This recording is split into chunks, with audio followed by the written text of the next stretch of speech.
30 August একটা সমাবেশ করবেন বলে তারা সিদ্ধান্ত নিয়েছেন। সেই সমাবেশকে কী করে সফল করা যায় সেই বিষয়ে তারা এখানে আলোচনা করেছেন এবং তাদের জাতি গোষ্ঠীর যে বিভিন্ন সমস্যাগুলো আছে সেই সমস্যাগুলো নিয়ে তারা কথা বলেছেন। এবং বাংলাদেশে যেহেতু সাধারণভাবে গত 15 বছরে এই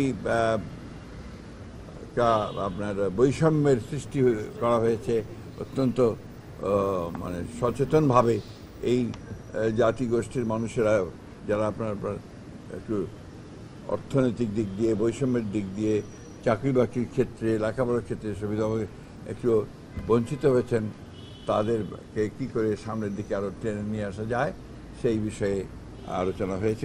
আমরা ভবিষ্যতে সেই কারণে আমরা কাজ করব আরও বেশি করে, সেই আলোচনাগুলো আজকে এখানে হয়েছে। আমরা আশা করি যে আগামী দিনে বাংলাদেশে এই বৈষম্য বিরোধী এবং আমাদের যে 31 দফা আছে সেই 31 দফার আলোকে আমরা বাংলাদেশে একটা রেইনবো স্টেট নির্মাণ করবার যে প্রতিশ্রুতি দিয়েছি, যে কমিটমেন্ট আমাদের আছে, সেই কমিটমেন্টে আমরা বাংলাদেশের সকল ধর্ম, জাতি, গোষ্ঠী, ক্ষুদ্র গোষ্ঠী সবাইকে নিয়ে আমরা বাংলাদেশকে একটা সমৃদ্ধ বাংলাদেশ গড়ে তোলার জন্য কাজ করব। স্যার, কালকে তো হঠাৎ করেই মাননীয় প্রধান উপদেষ্টা আপনাদের সঙ্গে আপনাদেরকে ডেকেছিলেন। না, মাননীয় প্রধান উপদেষ্টা উনি আমাদেরকে হঠাৎ করেই কালকে একটু ডেকেছিলেন। উনি ডাকেন মাঝে মাঝে, যখন আপনার কোনো ক্রাইসিস তৈরি হয় সরকারের, তখন তারা আমাদেরকে ডাকেন। তো আমরা যাই, কারণ আমরা তো প্রতিশ্রুতিবদ্ধ যে আমরা এই সরকারকে আপনার সব রকম সহযোগিতা প্রদান করব, গণতন্ত্রের উত্তরণের জন্যে যা কিছু করা দরকার আমরা সেই কাজগুলো আমরা করব। তবে আমরা যেটা মনে করি যে এই এনগেজমেন্টটা, এই মত বিনিময়টা আরও ঘন ঘন হলে আরও ভালো হতো, তাহলে হয়তো এই উদ্ভূত সমস্যাগুলো তৈরি হতো না। কালকে যেটা হয়েছে মূলত আপনারা জানেন যে খুব দুঃখজনকভাবে একটি বিমান দুর্ঘটনাকে কেন্দ্র করে অনেক প্রাণ গেছে, কচি প্রাণ গেছে। আমরা নিজেও আমি পরশু দিনই আমরা দেখতে গিয়েছিলাম এবং আমরা দুঃখ জানিয়েছি, শোক জানিয়েছি। আমাদের অ্যাক্টিং চেয়ারপারসন, আমাদের চেয়ারপারসন এবং খালেদা জিয়া সবাই শোক জানিয়েছেন এবং এই পরিবারগুলোর সঙ্গে সমবেদনা জ্ঞাপন করেছেন।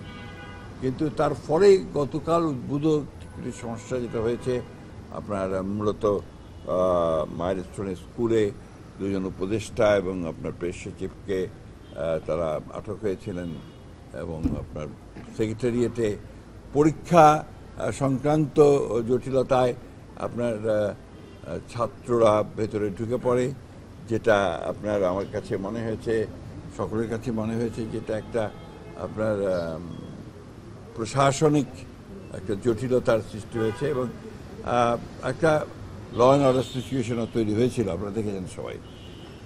এবং তার কিছুদিন আগে আপনারা দেখেছেন যে গোপালগঞ্জে আপনার এই আওয়ামী লীগের ফ্যাসিস্ট শক্তির লোকেরা তারা যেভাবে একটা রেইন অফ টেরার গোপালগঞ্জের সৃষ্টি করেছিল, যেটা আমরা মনে করি যে গণতন্ত্রের উত্তরণের আমাদের যে প্রক্রিয়া চলছে, তার জনগণের এই যে জুলাই এবং আগস্টে আপনার যে গণঅভ্যুত্থানের মধ্য দিয়ে যে পরিবর্তন নিয়ে আসা হয়েছে, ফ্যাসিস্ট আওয়ামী শক্তিকে যে পরাজিত করা হয়েছে, সেটা এই জুলাই আগস্ট মাসেই ওই শক্তির আবার উত্থানের একটা নমুনা দেখা মতো অবস্থা তৈরি হয়েছে। এটার জন্যই উনি সম্ভবত যেটা উনি বলেছেন যে সমস্ত রাজনৈতিক দলগুলোর যারা ফ্যাসিস্টদের বিরুদ্ধে সংগ্রাম করেছে, লড়াই করেছে, তাদের সঙ্গে তিনি মত বিনিময় করার জন্য এই সভাটা তিনি ডেকেছিলেন এবং আমরা সেখানে আলোচনা করেছি। আমরা আবার আমাদের পূর্বের যে commitment to cooperate with the এই আপনার সরকারের সঙ্গে, আপনার গভর্নমেন্ট যে আন্তর্জাতিক সরকারের সঙ্গে আপনার তাদের সঙ্গে সহযোগিতা করা, সর্বাত্মক সহযোগিতা করবার জন্য আমরা আলোচনা করেছি এবং একই সঙ্গে নির্বাচন প্রক্রিয়াকে দ্রুত করা, ত্বরান্বিত করা এবং ওনার যে প্রতিশ্রুত যে ফেব্রুয়ারির মাঝামাঝি সময়ে নির্বাচন দেওয়া হবে, সেটা আমরা মনে করি যে ওনারা যে অতি দ্রুত সেই ব্যবস্থা গ্রহণ করা উচিত। এই ব্যাপারে ঘোষণা দিয়ে আপনার কোনো যেন আর অ্যাম্বিগুইটি না থাকে, অস্পষ্টতা না থাকে, সেই ব্যবস্থাটা না হচ্ছে, সেটা আমাদের তরফ থেকে আমরা সেটা বলে এসেছি। তিনি বলেছেন যে তিনি সেই ব্যবস্থাটা নেবেন। মানে মহাসচিব, অন্তর্বর্তী সরকার এখন যে দেশ চালাচ্ছে সঠিকভাবে দেশ চলছে কিনা? অন্তর্বর্তীকালীন সরকার তো অন্তর্বর্তীকালীন সরকারই, এটা তো আপনার কোনো একটা পলিটিক্যাল গভর্নমেন্ট না। স্বাভাবিকভাবেই তাদের কিছু ল্যাপসেস থাকবে, এই ল্যাপসেসগুলো থাকে। ঘটনা ঘটে বাংলাদেশে যখন আপনার নর্মাল গভর্নমেন্ট থাকে 15 বছর, তো আপনার একটা ইলেক্টেড গভর্নমেন্ট থেকে ফ্যাসিস্ট হয়েছে, তাই না? তখন ল্যাপসেস তো হাজার হাজার গুণে বেশি ছিল, হাজার হাজার কোটি টাকা বাইরে পাচার করে দিয়েছে, সরকার তো কিছু করে নাই। তখন আপনার রাস্তাঘাটে অ্যাক্সিডেন্ট হয়েছে, এয়ারপ্লেন অ্যাক্সিডেন্ট হয়েছে, তখন তো আপনার কেউ কিছু করে নাই। সুতরাং অন্তর্বর্তীকালীন সরকারের দুর্বলতাটাকে বড় করে না দেখে তাদের যে আপনার সদিচ্ছা, তাদের প্রক্রিয়া, সেটাকে বড় করে দেখা উচিত। আর সবচেয়ে বড় হচ্ছে যে রাজনৈতিক দল হিসাবে আমরা সবসময় যেটা চাইব যে অতি দ্রুত নির্বাচন করে, নির্বাচনের মধ্য দিয়ে একটা রাজনৈতিক সরকার প্রতিষ্ঠা করা। রাজনৈতিক সরকার না থাকলে এই সমস্যাগুলো আরও বৃদ্ধি পায়, সেই জন্য আমরা সেটাই বলেছি। এক এক করে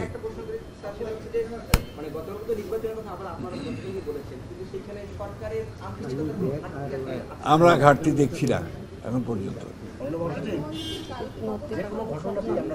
মহিলাদেরকে একটু দেই।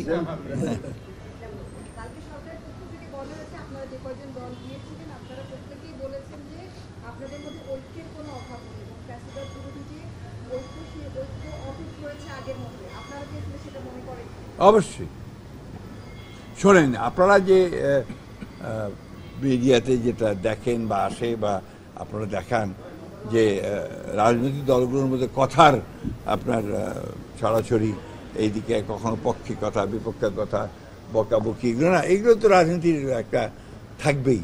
রাজনীতি মানেই হচ্ছে প্রতিপক্ষকে ঘায়েল করার চেষ্টা করা, কথা দিয়ে ঘায়েল করার চেষ্টা করা এবং নিজেরটাকে এস্টাবলিশ করার চেষ্টা করা। সেটা নিয়ে আমরা খুব বেশি চিন্তিত না, কারণ রাজনীতির নিয়মটাই তাই, আপনার ওটার যে ধারা, সে ধারাটাই তাই। সুতরাং এটা থাকবে, এর থেকেই আপনার রাজনীতি এগুবে। রাজনীতি থাকলেই দেশের জন্য মঙ্গল, এই কথাবার্তার মধ্য দিয়েই। গণতন্ত্র মানে হচ্ছে শত ফুল ফুটতে দিতে হবে আপনাকে, গণতন্ত্র মানে হচ্ছে সকলকে কথা বলতে দিতে হবে, গণতন্ত্র মানে হচ্ছে প্রত্যেকের কথা শুনতে হবে। এটাই হলেই আপনি এটা একটা শত ফুল ফুটবে, তার মধ্যে থেকে সবচেয়ে ভালো সৌরভ সুবাতাস বয়ে আসবে। জাতীয় ঐক্যমত্য কমিশন একটা প্রস্তাব করেছে আপনার যে দলীয় প্রধান প্রাইম মিনিস্টার হতে পারবে না। এটা যদি হয় তাহলে সরকার এবং দলের মধ্যে যে ইমব্যালেন্সটা হবে কিনা? এটা একটা প্রস্তাব, তাদের এটা আলোচনা হচ্ছে, আলোচনার মধ্যে দিয়ে আসবে। আমরা আমাদের মত দিয়েছি, অন্যান্য দলগুলো দিয়েছে, এখন দেখা যাক আলোচনার মধ্যে দিয়ে কোনটা প্রতিষ্ঠিত হয়। আমরা দেখছি দুর্ঘটনা, তারাও দুর্ঘটনা দেখছি। এটা দুর্ঘটনা ছাড়া আর কিছু হতে পারে না, কারণ আমি যতদূর শুনেছি, আমি কোনো বিশারদ নই, বিশেষজ্ঞ নই, আমি শুনেছি যে এটা একদম আপনার একটা এই এয়ারক্রাফটটা এটা ওদের ট্রেনিংয়ের জন্য এয়ারক্রাফট। আমি জানি না, আমি বলতে পারবো না। অনেকে বলছে নাকি আগেও দু একটা দুর্ঘটনা ঘটতে পারে, I don't know. But the pilot, young pilot, এটা তার সোলো ফ্লাইট ছিল, অর্থাৎ তার ট্রেনিংয়ের শেষ পর্যায়ে তাকে একা ফ্লাইটটা নিতে হবে। এখানে সামথিং ওয়াজ রং যেতেই পারে, এটা হতেই পারে, but he tried his best. সেই বিমানটাকে আপনার সেফ জায়গায় নিয়ে যাওয়ার জন্য চেষ্টা করেছে যাতে স্কুলের উপরে না পড়ে, কিন্তু সেটা সে পারেনি। And he was killed himself. এই দুর্ঘটনার পরে সরকারের পদক্ষেপগুলো কি আপনি মনে করেন কি সঠিক ছিল বা আছে না? কিছু কিছু জায়গায় হয়তো তাদের অভিজ্ঞতার কারণে কিছু আপনার ল্যাপসেস ছিল, এটা আমি মনে করি সম্পূর্ণ অভিজ্ঞতার ব্যাপার। এই সরকারের সবচেয়ে বড় সমস্যাটা কোথায় জানেন? যে তাদের অভিজ্ঞতা অনভিজ্ঞ লোকেরাই বেশি আছে, অভিজ্ঞতার অভাব আছে।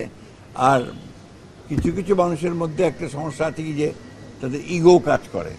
তারা এই যে রাজনৈতিক দলগুলোর যে একটা অভিজ্ঞতা আছে, বিশেষ করে যারা সরকারে ছিল অতীতে, যেমন আমরা, আমাদের সঙ্গে পরামর্শ করা, কথা বলা, মাঝে মাঝে মতামত নেওয়ার চেষ্টা করা, এই বিষয়টায় তারা একটু পিছিয়ে।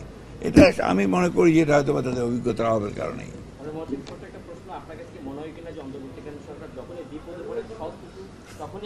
আমি সেটা বলবো না।